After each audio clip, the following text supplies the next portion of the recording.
to introduce you to our very special guest. He's the CEO of Woolworths. His wage last year was $5.3 million. $5.3 million. With a bonus on top of that. Do we really think that a company that makes $2.8 billion in profit somehow doesn't have the money to pay its farm workers, or to pay its manufacturing workers, or its workers in cold storage, or its poultry workers, or its dairy workers, or any of the warehouses who also make up the supply chain that puts food on Australians' tables and money in the hands of Woolworths? Anyway, the Roman Catholic Pope says you got to go where the outsiders are the insiders. So I thought today when I woke up, which is at the top of my bucket list, is to wake up. I thought, where will I go to find... and I said, well, go to the Southern Cross. And then I said, well, why don't you sing that thing? And I'll try this, and if it's no good, forgive me, because I'm old. Once a jolly comrade, stationed at his workplace, under the sign of the Southern Cross, and he sang as he watched and waited for his fare go. Who'll come a waltzing Matilda with me all together? Waltzing Matilda, waltzing Matilda, who'll waltzing Matilda with... That'll do, that's enough. I'm not here to cause trouble. I'm too old and I can't run. A new relationship needs to be formed because industrial disorder breeds social disorder. It's not our fault, is it? So what we need is community. We've got to build community, and that's what we're doing here today, because you're meeting here with a cause and a very powerful thing when people get together. So let's help one another, therefore. Here are some farm workers. You may recognise them from Four Corners. Will you sign the Fair Food Agreement? With some of the food they've produced.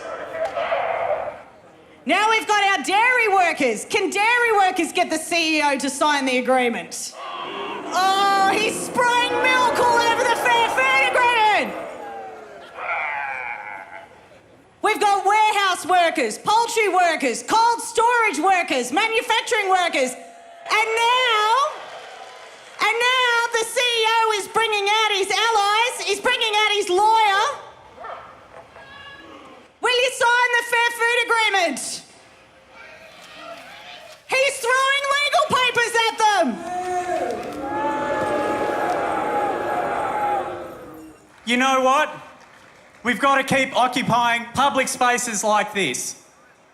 This is how we connect with the community, because we know everyone around here is listening to us today. We must connect with the community because the community does care. We have really bad CEOs of really big companies at the top end of the supply chain. This is where you go, boo. Who continually keep driving pressure down to those right at the bottom of the chain. And it is why we have to have an anti-poverty week. And it is why the NUW and other unions must continue to organise and must continue to fight to win. We all know there's a way to equalise the relations. We know there's a way to change the conversation. It's a union! Sign, sign, sign, sign, sign, sign, sign, sign, sign, sign, sign, sign. Yay! Is it so much to ask that the richest in this country learn to do what any 5-year-old knows how to do at school and share? You are part of the change. You are part of the campaign for fairness. I'd like to play a Woody Guthrie song for you today, ladies and gentlemen. Now some are illegal, some are not wanted. The work contract's up and they have to move on. 500 miles to the Mexican border.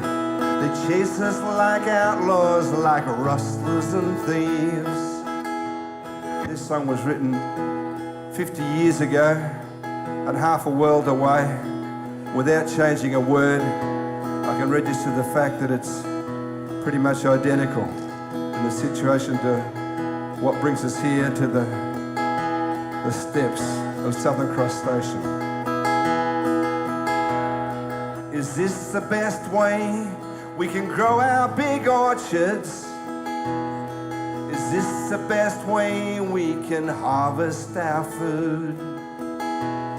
Scattered like dry leaves to rot on the topsoil and be called by no name except deportees. Goodbye to my one, goodbye Rosalita. Adios, mis amigos, Jose Maria. You won't have a name when you ride the big airplane.